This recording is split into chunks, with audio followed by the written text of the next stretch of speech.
Brandon Asher was a popular Minecraft streamer. The COVID-19 pandemic may just be the biggest event of any of our lifetimes. And with that, many YouTubers had fallen victim to the virus, which is what we'll be discussing today. Paul Vasquez left Los Angeles in his early 20s for Yosemite National Park. He sought to live closer to nature, eventually purchasing land to build a farm.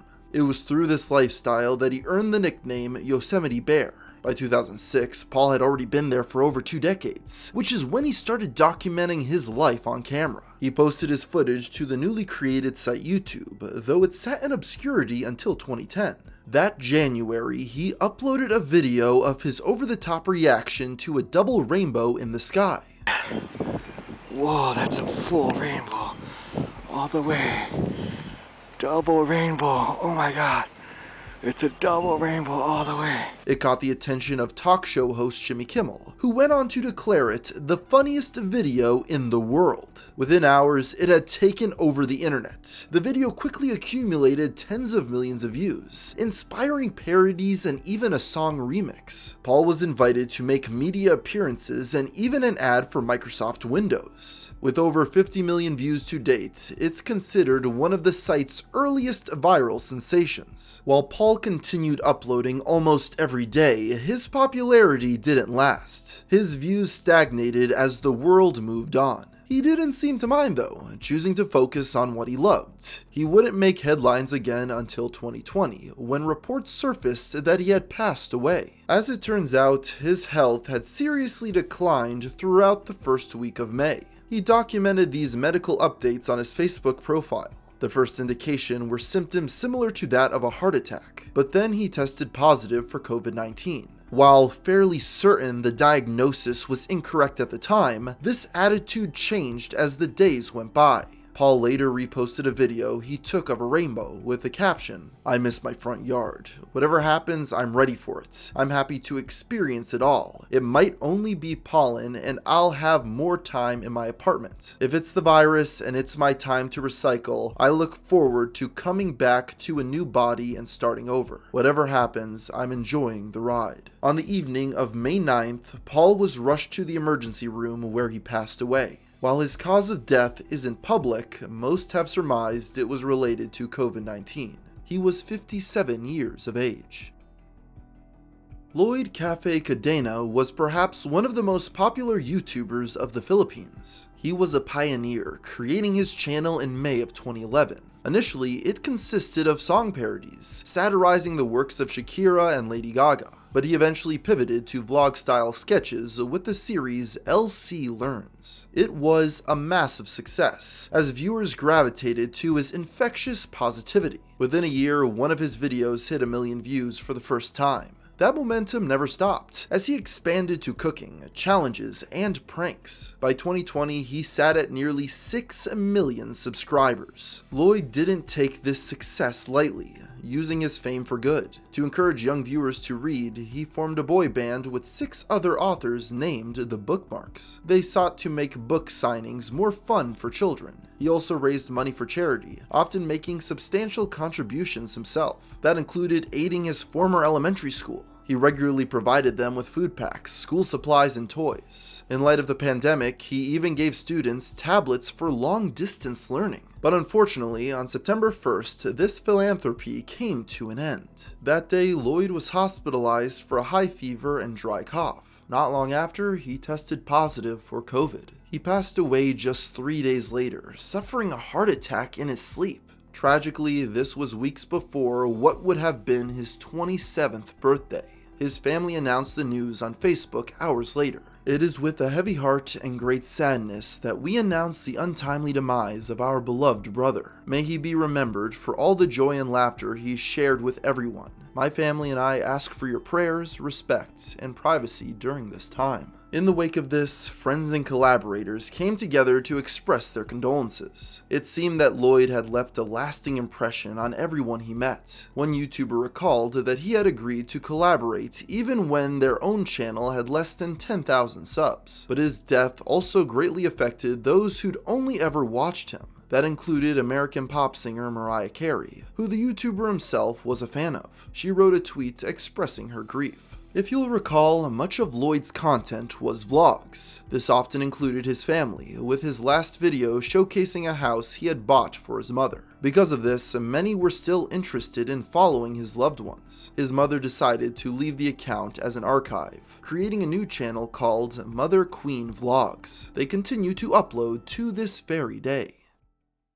Raul Vora was an Indian actor who first started performing in 2006. He began in theater and trained at a prestigious school in New Delhi. In 2011, Raul left to pursue roles in front of the camera. He'd occasionally secure low-budget films and television ads, but it would take a year for his actual break, when the actor registered an account on YouTube. His content started with simple vlogs about life, but evolved into loosely scripted skits. The latter proved most successful, as his channel grew in popularity. By 2020, he had amassed over 239,000 subscribers. Now, for reasons that are unclear, Raul deleted his original account around this time. He instead began posting to a new channel, perhaps to indicate a shift in content. It became much more refined and spoke larger about social issues. And they also improved after he married his girlfriend that December. She became a regular actress and writer for his content. They spoke about issues like gender disparity, rising gas prices, and difficulties in the pandemic. Before long, his new channel broke the 100,000 subscriber milestone. It appeared the newlyweds would only reach greater and greater heights, but this is when the story takes a dark turn. In April of 2021, a second wave hit New Delhi. The actor fell ill and was quickly transported to a local hospital. He was diagnosed with COVID-19. If this wasn't bad enough, other factors made his stay even worse. You see, the country's healthcare system was overwhelmed by this influx. This led Raul to feel neglected by staff. He frequently made calls to his wife in desperation, professing fear of death. Yet their requests for assistance were ignored. Finally, on May 8th, Raul was transported to another hospital, but it was too late, as the next day he passed away at the age of 35.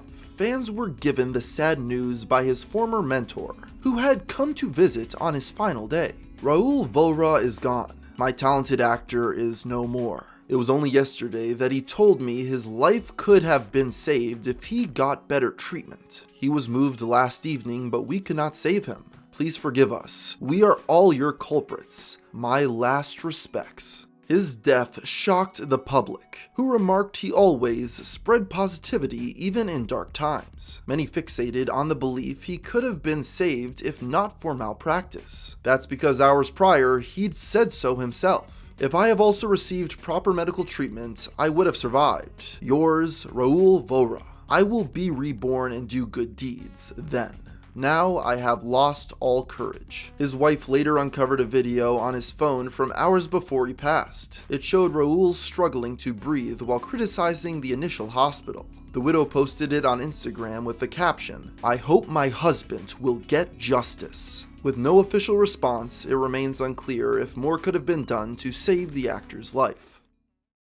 The channel Alabama Pickers was created by a married couple named Dusty and Tristan Graham. They lived in Huntsville and offered tips on finding and reselling vintage items on eBay. The channel accumulated a small but loyal following, surpassing 10,000 subscribers. Having done so since the 90s, they had valuable insight to the second-hand market. But beyond auctions, they also spoke their mind on a variety of issues. That was the case with the video titled, "We Are Alive and Still Reselling on eBay." Here the couple discussed why they never get immunized. Dusty refers to the jab as immunity therapy. As Tristan remarked, he was confident after surviving bone cancer. His wife states, "I've got my own passport. It's called the Bill of Rights. I think this will be all behind us in a couple of years." But she couldn't have been further from the truth. On August 27th, Dusty started a GoFundMe with shocking news. He revealed that 2 days ago, Tris had passed away in her sleep due to COVID complications. Not only that, but Dusty himself was now in the ICU.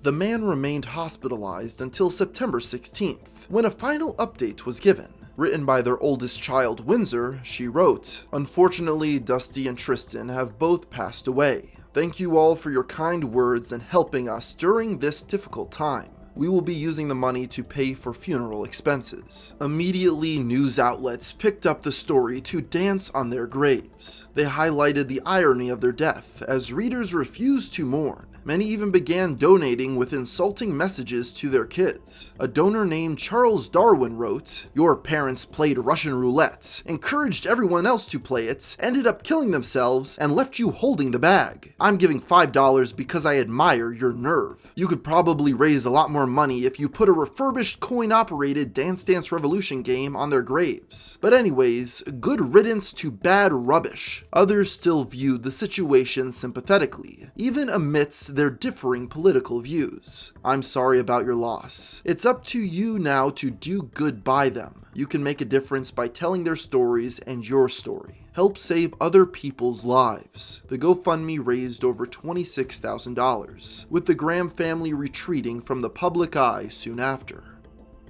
Brandon Asher, better known as Bashurverse, was most well known for playing Minecraft. He had a controversial history online, which I covered extensively in my feature-length documentary on the subject. In 2013, he rapidly grew in popularity after collaborating with names like Skyda's Minecraft. Within a year, he managed to amass over 1 million subscribers. But this was threatened when allegations surfaced of inappropriate behavior with minors. Though his channel continued to grow, the resulting feud proved too much for him to handle. He had several public meltdowns which went viral, and he only spiraled further after a breakup with his longtime girlfriend. In April of 2017, he wiped his entire channel and left the internet without a trace. It was intended to be his retirement as he pursued work in the real world, but Brandon went back on this decision just 2 years later. In 2019, he returned under the username Toasty. He planned to focus on streaming, teasing a psychedelic story-driven world that took place inside his head. But as you can probably guess, due to the subject matter of this video, the comeback was cut short. On the 6th of August 2021, Brandon tested positive for COVID-19. He was quickly hospitalized, alongside his estranged father who he caught it from after seeing him for the first time in years. And his condition only worsened, as they discovered he was simultaneously battling pneumonia. 11 days later, Brandon was moved to the ICU, now requiring machines to breathe. This led him to take a stand against those refusing the jab, as he'd failed to take it himself. Still in the ICU on oxygen. It's hell. Please get your vaccine. You don't want this. Not going to lie, I was very close to death. Now I'm slowly fighting back. His condition never improved, with Brandon passing away on September 12th, 2021. He was 36 years old. I know there's strength and power in helping others, and I really enjoy that. With how big COVID was, I was actually quite surprised there weren't more YouTubers that had passed away from it. But then I realized that most creators are on the younger end of the spectrum, which would explain it. And with that thought, I think I'll end the video here. So until next time, thanks for watching.